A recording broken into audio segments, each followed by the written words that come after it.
Hello everyone, আসসালামু আলাইকুম। কেমন আছেন সবাই? আশা করি আল্লাহ তাআলার অশেষ রহমতে সবাই খুব ভালো আছেন। আলহামদুলিল্লাহ, আমিও ভালো আছি। আজকে আমি আপনাদের সাথে একটা সিক্রেট রেসিপি শেয়ার করব। মানে খুব সহজভাবে কিভাবে ১০০ থেকে ১৫০ পরোটা আপনারা নিমিষেই তৈরি করতে পারবেন কোনো রকম ঝামেলা ছাড়াই। তো যারা ঘরে বসে হোমমেড বিজনেস শুরু করতে যাচ্ছেন তাদের জন্য ভীষণ উপকারে আসবে। এবং আমি কিভাবে এই বিজনেসটা শুরু করলাম A to Z কিন্তু আমি আজকের এই ভিডিওতে বিস্তারিত তুলে ধরবো। এবং আমি কত টাকায় এই ২৫ দিনে সেল করলাম সেটাও ভিডিওতে আজকে বলে দেব। তো প্রথমেই এখানে আমি একটা বড় টাইপের সেনি নিয়েছি। তো এখানে আমি ২ কেজি ময়দার ডো একসাথে করব এবং আলাদা আবার ১ কেজি করব। প্রথম ২ কেজি ডো রেডি করে নিচ্ছি। তো এরকম আপনারা আলাদা আলাদা করে মানে কেজি হিসেবে ডো রেডি করবেন। আর একটা গেস করে নেবেন যে ১ কেজিতে কতটা পরোটা রেডি করতে পারছেন এবং ২ কেজিতে কতটা রেডি করতে পারছেন, ৩ কেজিতে কতটা রেডি করতে পারছেন। তো এভাবে পরিমাপটা করে নিলে আপনাদের ভীষণ সুবিধা হবে। তো আমি সব সময় এভাবে করে পরোটা তৈরি করি। খুবই মানে ইজি প্রসেস এইটা, যে খুব দ্রুত গতিতে অনেক পরোটা তৈরি করে নেওয়া যায়। যেহেতু আমি একা একা কাজ করি সেহেতু আমি এই পদ্ধতি অবলম্বন করেই কিন্তু একা হাতে এত কাজ করতে পারছি। স্বাদ মতো লবণ দিয়েছি, গুঁড়ো দুধ দিয়েছি, সেই সাথে চিনি দিয়েছি এবং পরিমাণ মতো তেল দিয়ে শুকনো হাতে তেলের সাথে ময়দাটাকে একেবারে ঘষে ময়াম দিয়ে নিচ্ছি। আর এই ময়ামটা কিন্তু খুব ভালোভাবে করে নিতে হবে। পরোটা তৈরি করার ক্ষেত্রে হোক বা অন্য কোনো নাস্তা আইটেমের ক্ষেত্রে ময়ামটা কিন্তু ভীষণ জরুরি।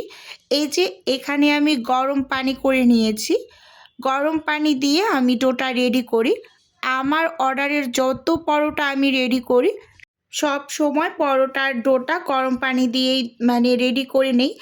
এই গরম পানি দিয়ে পরোটার ডোটা রেডি করলে এই ডোটা খুবই সফট হয় আর পরোটাগুলো ভীষণ ফুলকো হয়, খেতে মাশাআল্লাহ ভীষণ মজার হয়। অল্প করে গরম পানি অ্যাড করে যে ডোটাকে আমি রেডি করে নিয়েছি, একটু আস্তে ধীরে করে নিতে হবে, না হয় কিন্তু হাতে আবার গরমটা লেগে যায়। তো এর জন্য একটু সাবধানতা অবলম্বন করে আমি এই যে এখানে ২ কেজি ডো করে নিয়েছি। এবার উপরে আমি কিছুটা পরিমাণ তেল দিয়ে ডোটার গায়ে ভালোভাবে একটু মেখে এটাকে রেস্টে দিয়ে দেব হচ্ছে ০.৫ ঘন্টার মতো। আর এপাশে হচ্ছে আমি আর ১ কেজি ডো করে নিচ্ছি। এখানেও তির ময়দার ১ কেজির একটা প্যাকেট নিয়েছি। তো এবার এখানে স্বাদ মতো লবণ, চিনি, গুঁড়ো দুধ এগুলো দিয়ে মানে তেল সব কিছু দিয়ে ময়াম করে তারপর কিন্তু ডোটা রেডি করে নেব। আচ্ছা, এবার আসি আমি কিভাবে এই বিজনেসটা শুরু করলাম। তো আমি এই বিজনেসটা বেশ অনেক আগে থেকেই শুরু করেছি। মানে ২০২৪ সালে আমার এই ইউটিউব চ্যানেলের জার্নি শুরু। এবং এর আগে আমার একটা পেজ ছিল, তো সেই পেজেও আমি কাজ করেছি।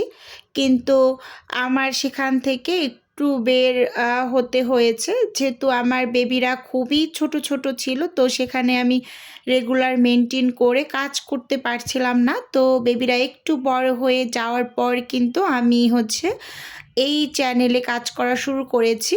তো মূলত আমি হচ্ছে একটা বেকিং কোর্স করেছিলাম, সেটা অনেক আগে মানে করোনার পরই মানে ২১ সালের দিকে।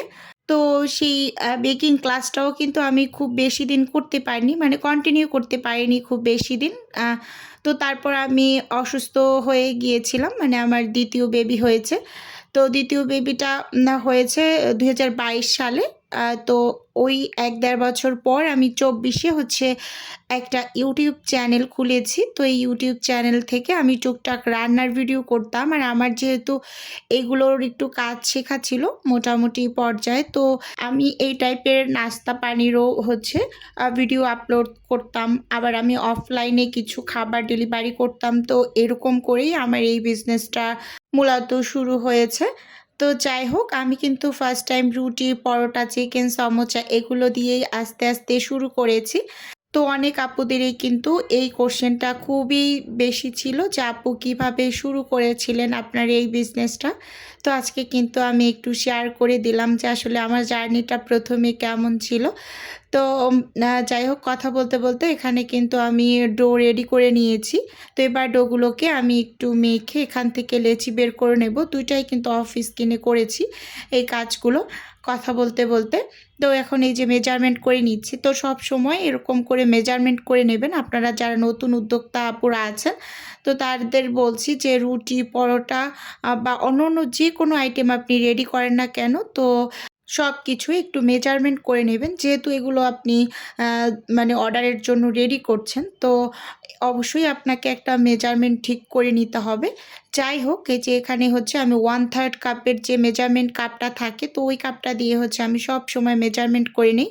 তো এখানে আমি এক করে সব লেচিগুলোকে কেটে নিয়েছি। তারপর কিন্তু এখন এই পরোটাগুলোকে আমি বানিয়ে নেব। এই পদ্ধতি অবলম্বন করে যদি কেউ পরোটা তৈরি করতে পারেন, অনেক পরোটা বানাতে পারবেন। যাই হোক, এই যে এখানে আমি তেলের মিশ্রণটা রেডি করে নিচ্ছি। এখানে 250 গ্রাম তেল নিয়েছি। 250 গ্রাম তেলের মাঝে আমি 4 টেবিল চামচ কর্নফ্লাওয়ার অ্যাড করছি আর 1 টেবিল চামচ হচ্ছে ময়দা অ্যাড করছি। আর সেই সাথে এখানে আমি ঘি ব্যবহার করেছিলাম 1 চা চামচ। তো আসলে এই ঘিটা আমার স্কিপ হয়ে গিয়েছিল। এটা হয়েছিল কি যে ক্যামেরা অন করতে গিয়ে অফ করে রেখেছিলাম। মাঝে হয় আমার এরকম, ভুলে যাই। যাই হোক, এই যে দেখুন আমি একটু দেখিয়ে দিচ্ছি আপনাদের। আমি এই ঘিটা ব্যবহার করি আর এই ঘিটা হচ্ছে আমি আগোড়া থেকে নিই সবসময়। আমার কাছে ভীষণ ভালো লাগে এই ঘিটা। তো এই ঘিটা আমি এই যে একদম শেষ করে ফেলেছি পরোটা তৈরি করতে 1 চামচের মতো দিয়েছি।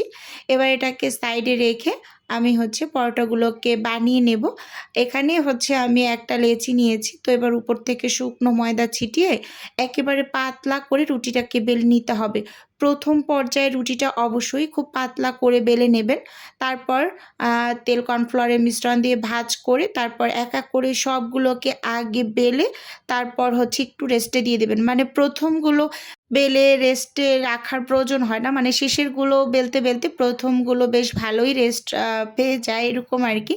তো আপনারা আ মানে সবগুলো একসাথে বেলে প্রথম দিকেরগুলো আগে বেলে ছেঁকে নেবেন। না হয় কিন্তু আবার তেল আর কর্নফ্লাওয়ারের মিশ্রণটা খুব বেশি সময় রাখলে কিন্তু পরোটাগুলোর ভিতরে নরম হয়ে যায়। তখন আবার বেলে নিতে একটু অসুবিধা হয়। তো যাই হোক, এখানে তেল কর্নফ্লাওয়ারের মিশ্রণ দিয়ে আমি এই যে একটা ব্রাশের সাহায্যে সবকিছু খুব সুন্দরভাবে চারপাশে লাগিয়ে দিচ্ছি। এবার উপর থেকে শুকনো ময়দা ছিটিয়ে আমি হচ্ছে যে ভাঁজটা দিয়ে নিচ্ছি। আমি যে ভাঁজটা সবসময় দিয়ে থাকি, তো এই ভাঁজটাই দেই। মানে পরোটার ক্ষেত্রে যেহেতু 4 কোণার ভাঁজটা আমি দিয়ে থাকি, তো ওইটাই দেই। এই যে দেখুন অনেকে গোলভাবে পরোটা বানায়, তো আমি সবসময় এভাবে বানাই। আর এই পরোটাটা একেবারে বালিশের মতো ফুলকো হয়, এটা আমার ভীষণ ভালো লাগে। আচ্ছা, যাই হোক, এখানে একটা করে সব পরোটাগুলো বেলে নিচ্ছি। আর একটা মানে কমন কোশ্চেন থাকে যে আপু আপনার কত টাকা সেল হয় 1 মাসে? তো এই মাসেরটা আমি বলে দিচ্ছি। এই মাসেরটা আমি একটু হিসাব করে রেখেছিলাম। তো এই 25 দিন, যেহেতু আমি 25 তারিখ আমার ডেলিভারিগুলো কাজ শেষ করেছি। তো এই 25 দিনে আমার হচ্ছে আ ৪৮,০০০ টাকা প্লাস সেল হয়েছে। আলহামদুলিল্লাহ। আর হচ্ছে আমাদের ফ্রোজেন আইটেমের নিয়মটা হচ্ছে আমরা কিন্তু অর্ডার পাওয়ার পরে তারপর সব কাজগুলো রেডি করে ডেলিভারি করি। আপনারা ফ্রোজেন যে কোনো আইটেম কিন্তু আপনার আশেপাশের দোকানের সুপার শপগুলোতেই পেয়ে যাবেন। কিন্তু আমরা একেবারে ফ্রেশ খাবারটা ডেলিভারি করি। একেবারে আপনাকে ডেলিভারি দেওয়ার 2 দিন আগে বা 1 দিন আগে এরকম আমি সময় নিয়ে তারপর কাজ করে একদম ফ্রেশ খাবারটা আপনাদের ডেলিভারি করে থাকি। আর যারা আমার থেকে খাবার নেয়, একবার নিলে সে মানে আবার নেয়। রিপিট কাস্টমার আমার খুবই বেশি। তো আলহামদুলিল্লাহ। তো এখানে এই যে আমি পরোটা বেলে নিয়েছি। তো এখন আমি আরও একটা বেলে নিচ্ছি আর এক পাশে কিন্তু ছেঁকে নিচ্ছি। ছেঁকে নেওয়াটা আসলে আমি স্কিপ করেছি। তো এত বড় ভিডিও আসলে মানে ভয়েস ওভার করাও যেরকম কষ্ট আর আপনাদের দেখে নিতেও কিন্তু ঠিক ওইরকমই কষ্ট হবে। তো এজন্য আমি স্কিপ করে নিয়েছি। মানে ছ্যাঁকার টা এক পিস 5 সেকেন্ড করে ছেঁকে অপর পিস 5 সেকেন্ড করে ছেঁকে নিলেই কিন্তু হয়ে যাবে। তো এই যে দেখুন এখানে আমি সবগুলোকে বেলে একা হাতে বেলেছি, আবার এক পাশে ছেঁকেছি, বেশ অনেকটা টাইম লেগেছে। তো যাই হোক প্রায় আধা ঘন্টার প্লাস বা 45 মিনিটের মতো এরকম সময় লেগেছিল। তো এগুলো ছেঁকে তারপর এখন আমি ঠান্ডা করে নেব একেবারে, মানে পরিষ্কার একটা ওড়নার উপর বিছিয়ে, তারপর মানে ডাইনিংয়ের উপর বিছিয়ে তারপর ঠান্ডা করে নিচ্ছি। এই যে দেখুন এখানে একটা একটা করে বিছিয়ে আমি সবগুলোকে ঠান্ডা করে তারপর কিন্তু প্যাকেট করে নেব। তো আপনারা এভাবে করে ঘরে বসে রুটি পরোটা থেকে শুরু করে অন্যান্য যেমন চিকেন সমোচা, চিকেন রোল, অন্থুন, তারপর কি বলবো কাবাব, তো এগুলো কিন্তু বিজনেস শুরু করতে পারেন। এগুলো কিন্তু মানে খুব যে বেশি কঠিন কোনো কাজ এইরকম কিন্তু না। আর এখন কিন্তু হোমমেড খাবারের ভীষণ চাহিদা। হোমমেড খাবারটা কিন্তু মানে স্বাস্থ্যসম্মত হয় ভীষণ। আপনারা সুপার শপ থেকে কোনো খাবার কিনলে সেটা কিন্তু অনেক অনেক আগে রেডি করে তারপর ওরা 3 থেকে 4 মাসের ডেট দিয়ে রাখে এরকম, আর হোমমেড খাবারটা কিন্তু ফ্রেশ পাচ্ছেন। আচ্ছা যাই হোক, তো ছোট্ট করে নিজের বিজনেসের একটু প্রচার করছি। আপনারা তো অনেকেই জানেন আমার ছোট্ট একটা ফ্রোজেন আইটেমের বিজনেস আছে। যদি কেউ কোনো টাইপের ফ্রোজেন খাবার অর্ডার করতে চান তাহলে স্ক্রিনে দেওয়া হোয়াটসঅ্যাপ নাম্বারে নক দিয়ে বা কল করে সরাসরি অর্ডারটি কনফার্ম করতে পারেন। শুধুমাত্র ঢাকা সিটির মাঝেই কিন্তু ক্যাশ অন ডেলিভারিতে প্রোডাক্ট দেওয়া হয়। এই যে এখানে আমি পরোটাগুলোকে প্যাকেট করে ফ্রোজেন করে নিয়েছি। এবার হচ্ছে ডেলিভারি দেওয়ার ঠিক আগ মুহূর্তে আমি একটু ছোট্ট করে ভিডিও ক্লিপ নিয়েছি। এই যে দেখুন। তো আজকের ভিডিও এ পর্যন্ত রাখছি। সবাইকে অগ্রিম ঈদ মোবারক। আল্লাহ হাফেজ।